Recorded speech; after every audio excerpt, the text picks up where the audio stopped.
आगामी 21 अगस्त से शुरू होगा मानसून सत्र। 10 बैठकों का होगा आयोजन। अहम मुद्दों पर की जाएगी चर्चा।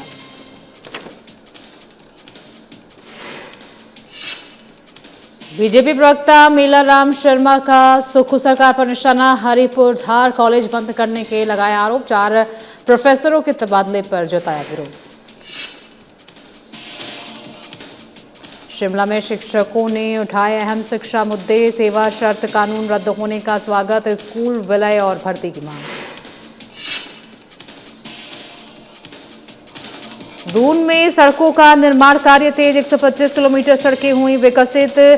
बरोटीवाला साई मार्ग होगा चौड़ीकरण।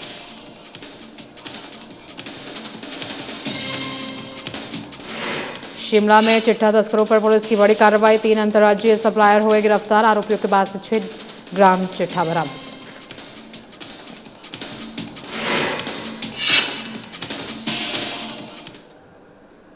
नमस्कार, मैं हूं आपके साथ सोनिया। बुलेटिन की शुरुआत करेंगे। हिमाचल प्रदेश विधानसभा का मानसून सत्र 21 अगस्त से 3 सितंबर तक आयोजित किया जाएगा। विधानसभा सचिवालय में ने राज्यपाल कविंद्र गुप्ता की मंजूरी के बाद सत्र की अधिसूचना जारी कर दी है। ये 14वीं विधानसभा का 12वां सत्र होगा, जिसमें कुल 10 बैठकें आयोजित की जाएंगी। अधिसूचना के अनुसार 22 अगस्त को भी सदन की कार्यवाही चलेगी, जबकि 28, 29 और 30 अगस्त को अवकाश रहेगा। 27 अगस्त को गैर सरकारी सदस्य दिवस निर्धारित किया गया है, जिसमें निजी सदस्यों के विधेयक और प्रस्तावों पर चर्चा होगी। मानसून सत्र के दौरान प्रदेश से जुड़े विभिन्न जनहित के मुद्दों पर बहस होने की संभावना है। इसके साथ ही सरकार की ओर से कई महत्वपूर्ण विधायी और वित्तीय कार्य भी सदन में प्रस्तुत किए जा सकते हैं।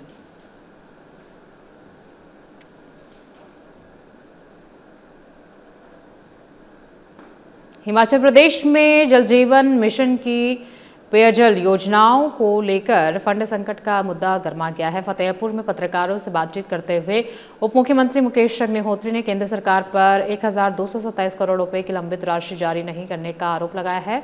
उन्होंने कहा कि फंड नहीं मिलने से कई महत्वपूर्ण पेयजल परियोजनाएं प्रभावित हो रही और ठेकेदारों का भुगतान भी अटका हुआ है।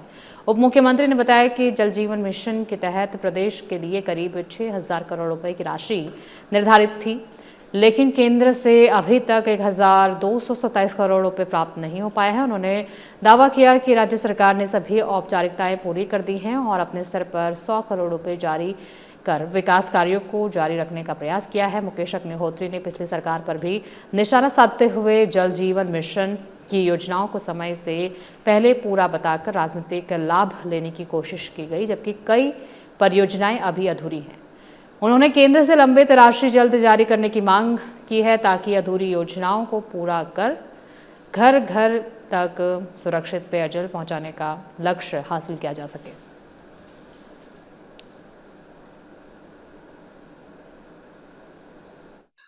लेकिन इस साल अभी कोई व्यापक नुकसान की हमारे पास खबरें नहीं है, तो मैं समझता हूँ कि इस साल हम बचे हुए हैं।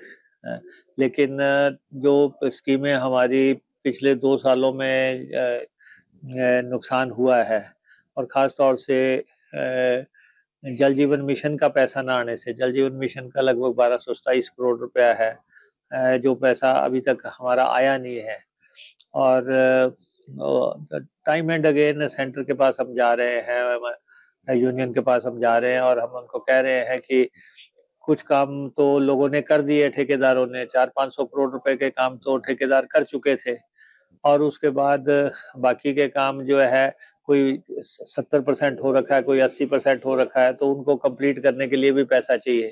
तो हम लगातार जा रहे हैं, लेकिन केंद्र से जल जीवन मिशन की फंडिंग नहीं आ रही है, और हमारे से इतनी ज़्यादा एक्सरसाइज करवाई गई है, जितने डॉक्यूमेंट्स उन्होंने मांगे, जितने रूल्स एंड नॉर्म्स उन्होंने बताए, वो सारे हम पूरे करते जा रहे हैं। रुकेंगे एक छोटे से ब्रेक के लिए। ब्रेक के बाद फौरन लौटेंगे। बने रहिए हमारे साथ।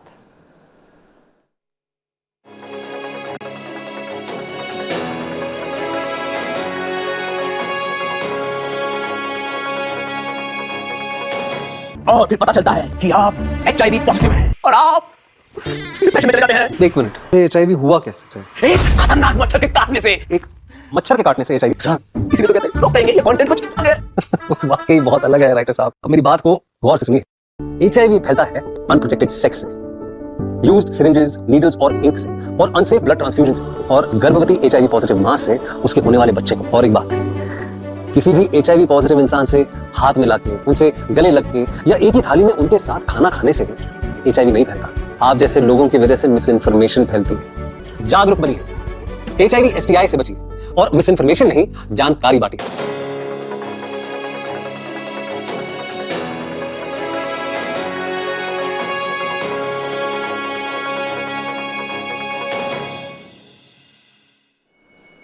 ब्रेक के बाद एक बार फिर स्वागत है। खबरों में आगे बढ़ेंगे। सिरमौर जिला बीजेपी प्रवक्ता मेला राम शर्मा ने सुखू सरकार पर हरिपुर धार डिग्री कॉलेज को बंद करने की साजिश रचने का आरोप लगाया है। उन्होंने कहा कि सरकार ने पहले कॉलेज में संचालित 4 विषय बंद किए और अब 31 जुलाई के आदेश के तहत 4 सहायक प्रोफेसरों का तबादला संगडाढ़ कॉलेज कर दिया गया है, जबकि हरिपुर धार में किसी नए शिक्षक की नियुक्ति नहीं की गई। बीजेपी प्रवक्ता के अनुसार कॉलेज में स्वीकृत 7 पदों में से अब केवल 3 प्रोफेसर ही शेष रह गए हैं, जिससे विद्यार्थियों की पढ़ाई प्रभावित होने का खतरा है। उन्होंने कहा कि क्षेत्र के सैकड़ों छात्र छात्राएं घर के पास उच्च शिक्षा प्राप्त कर रहे हैं, लेकिन शिक्षकों की कमी से विद्यार्थियों को दूसरे शहरों का रुख करना पड़ रहा है। मेला राम शर्मा ने सरकार से तबादले किए गए शिक्षकों के स्थान पर नए प्राध्यापक नियुक्त करने की मांग की है। उन्होंने आरोप लगाया कि सरकार पहले भी क्षेत्र के कई संस्थान बंद कर चुकी है और अब कॉलेज को निशाना बनाया जा रहा है। बीजेपी ने चेतावनी दी है कि यदि कॉलेज की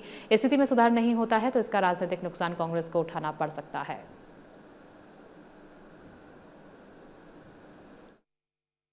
31 जुलाई को हिमाचल प्रदेश की सरकार ने सिरमौर जिला के हरिपुर धार डिग्री कॉलेज के बारे में एक फरमान जारी किया है और इस फरमान के जरिए वहां पर कार्यरत 4 असिस्टेंट प्रोफेसर, जिनमें श्रीमती पूनम कुमारी, श्री रोहित शर्मा, श्री वर्षा रानी और श्रीमती पूर्वशी, ये 4 असिस्टेंट प्रोफेसर जो है इन्होंने वहां से तबादला करके जो है वो डिग्री कॉलेज संगड़ा को भेज दिए और हरिपुर धार में इनकी जगह किसी प्रोफेसर को नहीं लगाया। देखिए, हमें दुख इस बात का है कि मैं खुद गवाह हूं, जब प्रोफेसर प्रेम कुमार धूमल जी की सरकार होती थी हिमाचल प्रदेश में, तब हमने उनसे हाथ पकड़ के जो है इस डिग्री कॉलेज को खुलवाया था और हमारी जो है इस कॉलेज के साथ तभी से भावनाएं जुड़ी हुई है। और आज ये स्थिति हो गई है कि इस सरकार ने पहले तो कुछ महीने पहले यहाँ पे 4 विषय बंद कर दिए इस डिग्री कॉलेज में, और अब यहाँ से जो है कुल यहाँ 7 प्रोफेसर थे, 7 में से इन्होंने 4 प्रोफेसर ट्रांसफर कर दिए। और ये मैं समझता हूँ कि हिंदुस्तान, क्या ये पूरे हिमाचल प्रदेश या पूरे नॉर्दर्न इंडिया, हिंदुस्तान का पहला डिग्री कॉलेज है जो मात्र अब 3 प्रोफेसर के द्वारा चलाया जाएगा। रुकेंगे एक छोटे से ब्रेक के लिए। ब्रेक के बाद फौरन लौटेंगे, बने रहिए हमारे साथ।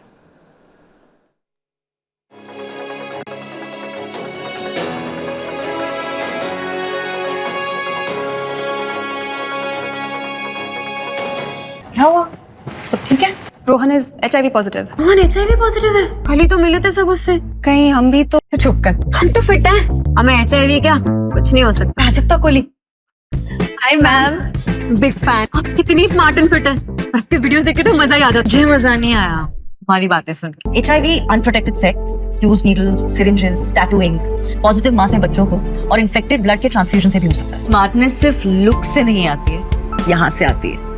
यदि आप इन कारणों में से किसी के भी संपर्क में आए हैं तो नजदीकी सरकारी अस्पताल या चिकित्सा केंद्र में तुरंत संपर्क करें। HIV का डर तभी मिटेगा जब हम मिस इन्फॉर्मेशन के वायरस से खुद को बचाएंगे।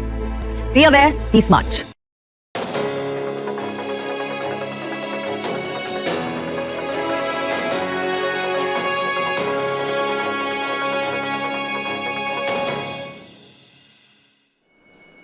ब्रेक के बाद एक बार फिर स्वागत है। खबरों में आगे बढ़ेंगे। हिमाचल राजकीय अध्यापक संघ के प्रदेश अध्यक्ष वीरेंद्र चौहान ने शिक्षा व्यवस्था, कर्मचारियों के अधिकार, पदोन्नति और स्कूलों में घटते नामांकन जैसे मुद्दों पर संघ का पक्ष रखा। उन्होंने सुप्रीम कोर्ट द्वारा कर्मचारी सेवा शर्त अधिनियम 2024 को रद्द किए जाने का स्वागत करते हुए इसे कर्मचारियों की बड़ी जीत बताया और कहा कि इससे पहली नियुक्ति की तिथि से वरिष्ठता एवं वित्तीय लाभ का रास्ता साफ हुआ है। चौहान ने प्रदेश में लगातार घट रहे छात्र नामांकन पर चिंता जताते हुए पहली से 12वीं तक के स्कूलों के पूर्ण विलय का सुझाव दिया है।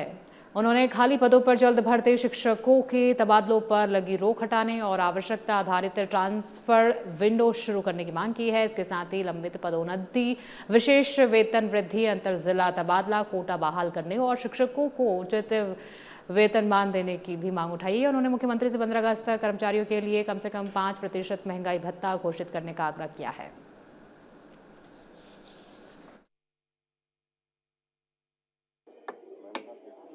आपने भी देखा होगा हाल ही में सुप्रीम कोर्ट में जो कर्मचारी सेवा शर्त अधिनियम 2024 था उसको रद्द किया। वो एक कर्मचारियों की बहुत बड़ी जीत है। मैं आपके माध्यम से कहना चाहता हूं कि हिमाचल राजकीय अध्यापक संघ एक ऐसा संगठन है जो सभी शिक्षक वर्ग को साथ लेके चलता है, सभी की बात को रखता है और जो ज्वलंत इश्यूज होते हैं उसको समय रहते उठाता है। मैं आज आपके माध्यम से ये याद दिलाना चाहता हूं कि हिमाचल राजकीय अध्यापक संघ ने कॉन्ट्रैक्ट टीचर्स की अपॉइंटमेंट को लेकर 2017 में माननीय न्यायालय में भी ये केस किया था, जिसको हम जीते थे, जिसमें हमने इक्वल पे इक्वल वर्क की बात हमने कही थी और डेट ऑफ फर्स्ट अपॉइंटमेंट से कर्मचारियों के लिए सीनियरिटी और लाभों की बात की थी। उसमें कुछ जो 2010 से के अपॉइंटमेंट वाले कर्मचारी थे उनको हमने Himachal government teacher union versus state through Virendra Chauhan बनाम केस में कर्मचारियों को 20-18 लाख का एरियर दिलाया और कर्मचारियों को बेनिफिट मिले, सीनियरिटी मिली। उसके बाद हिमाचल प्रदेश सरकार ने जब लगा कि इस तरह के कर्मचारियों को फायदे होने लगे हैं तो वो एक्ट बना के 2024 में इसको रोकने का प्रयास किया, लेकिन अंततः कर्मचारियों की जीत हुई और कर्मचारियों को अब जो है इस तरह के डेट ऑफ फर्स्ट अपॉइंटमेंट से बेनिफिट मिलेंगे, जो बहुत सुखद अनुभव है। शिमला पुलिस ने मादक पदार्थों की तस्करी के खिलाफ अभियान तेज करते हुए पंजाब और हरियाणा में दबिश देकर अंतर्राज्यीय चिट्ठा तस्करी नेटवर्क के 3 मुख्य सप्लायरों को गिरफ्तार किया है। एएसपी मेहर पवार ने बताया कि पहले मामले में सेघी बैरियर पर बस की जांच के दौरान निवासी एक 6 ग्राम चिट्ठा बरामद किया गया है और उसके पास से कई चीज़ें भी मिली है। जांच के आधार पर पुलिस ने पंजाब के कपूरथला से मुख्य सरगना साजन सिंह और जालंधर से सप्लायर जतिन कुमार को गिरफ्तार किया है। दूसरे मामले में रामपुर क्षेत्र में 9 ग्राम चिट्ठा, डिजिटल वेट मशीन और नकदी के साथ 3 आरोपियों की गिरफ्तारी के बाद तकनीकी जांच से हरियाणा के पिंजौर निवासी रवि उर्फ रवि गिल की भूमिका सामने आई है, जिसे भी पुलिस ने गिरफ्तार कर लिया है। पुलिस के अनुसार साल 2026 में अब तक 63 मुख्य सप्लायरों को गिरफ्तार कर 48 बड़े अंतर्राज्यीय नशा तस्करी नेटवर्क ध्वस्त किए जा चुके हैं। जिला शिमला पुलिस द्वारा नशा तस्करी के विरुद्ध एक नई रणनीति अपनाई गई है, जिसके तहत प्रत्येक एनडीपीएस केस में वैज्ञानिक तकनीकी वित्तीय विवेचना के माध्यम से पूरे सप्लाई नेटवर्क के मुख्य संचालकों तक पहुंच बनाई जा रही है तथा उनके विरुद्ध कार्रवाई की जा रही है। इसी रणनीति के तहत 2 अलग अलग मामलों में बाहरी राज्यों के 3 मुख्य सप्लायर्स की गिरफ्तारी सुनिश्चित की गई है। पहला मामला पुलिस थाना पश्चिमी का है, जहां दिनांक 8 जुलाई 2026 को शोगी बैरियर पर स्पेशल सेल शिमला की टीम द्वारा एचआरटीसी बस की चेकिंग की गई थी।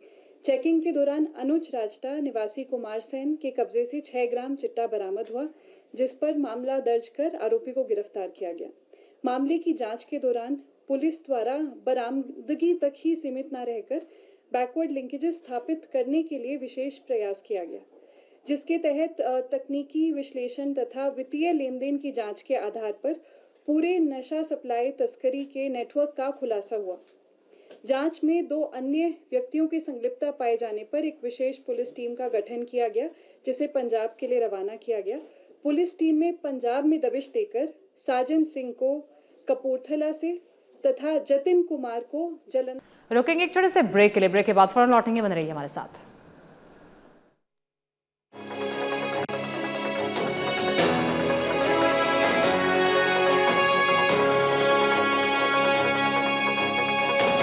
और फिर पता चलता है कि आप HIV पॉजिटिव हैं और आप पैसे में चले जाते हैं। एक मिनट, HIV हुआ कैसे? एक खतरनाक मच्छर के काटने से। एक मच्छर के काटने से HIV? इसीलिए तो कहते हैं लोग कहेंगे ये कंटेंट कुछ अलग है। वाकई बहुत अलग है राइटर साहब। अब मेरी बात को गौर से सुनिए। HIV फैलता है अनप्रोटेक्टेड सेक्स से, यूज्ड सिरिंजेस, नीडल्स और इंक से, और अनसेफ ब्लड ट्रांसफ्यूजन से, और गर्भवती HIV पॉजिटिव मां से उसके होने वाले बच्चे को। और एक बात, किसी भी HIV पॉजिटिव इंसान से हाथ मिला के, उनसे गले लग के, या एक ही थाली में उनके साथ खाना खाने से HIV नहीं फैलता। आप जैसे लोगों की वजह से मिस इन्फॉर्मेशन फैलती है। जागरूक बनिए, HIV STI से बचिए, और मिस इन्फॉर्मेशन नहीं, जानकारी बांटिए।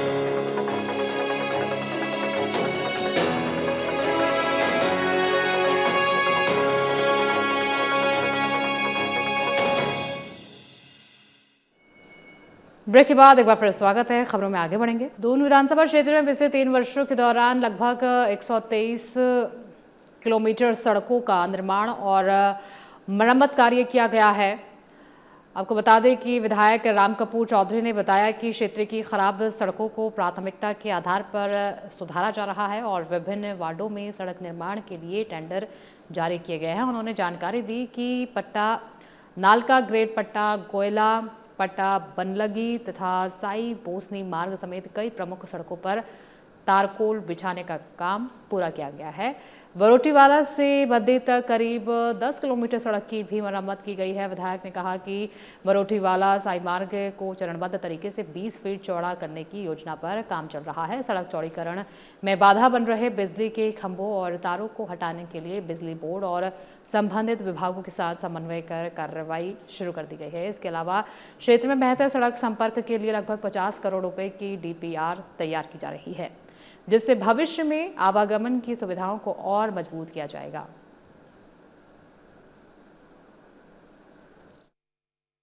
कि दून में जो अभी तक 3 वर्षों का मैं आपको अगर प्रोग्रेस बताऊं तो लगभग 125 किलोमीटर सड़कें जो हैं ये हिस्टोरिकल काम हुआ है, हमने टायर किए हैं, जिसमें हमने सबसे बड़ी सड़क जो हमारी कोठार से भाटकी हट्टी है 21 किलोमीटर, जिसमें से 16 किलोमीटर टायर हो गई है। और बीच में तारकोल नहीं मिलने की वजह से जो है वो महंगा हो गया, 3 गुना रेट हो गया। उसकी वजह से 3-4 महीने जैसे युद्ध का समय था उस समय तारकोल नहीं मिलने की वजह से जो है वो जो रोड्स खराब रह गए हैं उनमें दिक्कत आई है। टेंडर हमने सब कर रखे थे, अवार्ड कर रखे थे। जहाँ पे तारकोल का रेट 40,000 था वहाँ 1,20,000 पे टन हो गया, तो इस वजह से दोबारा टेंडर करनी पड़े। और उसके बाद फिर हमारा जोड़जी से लेके डकराना है जो लगभग 10 किलोमीटर है वो हमने किया। और इससे अपना पट्टा से लेके जो हमारा पिछड़ी पंचायत है नालका घरेड़ जिसको बोलते हैं वो 18 किलोमीटर रोड वो हमने टायर किया। पट्टा से लेके गोयला जो है वो 20 किलोमीटर है।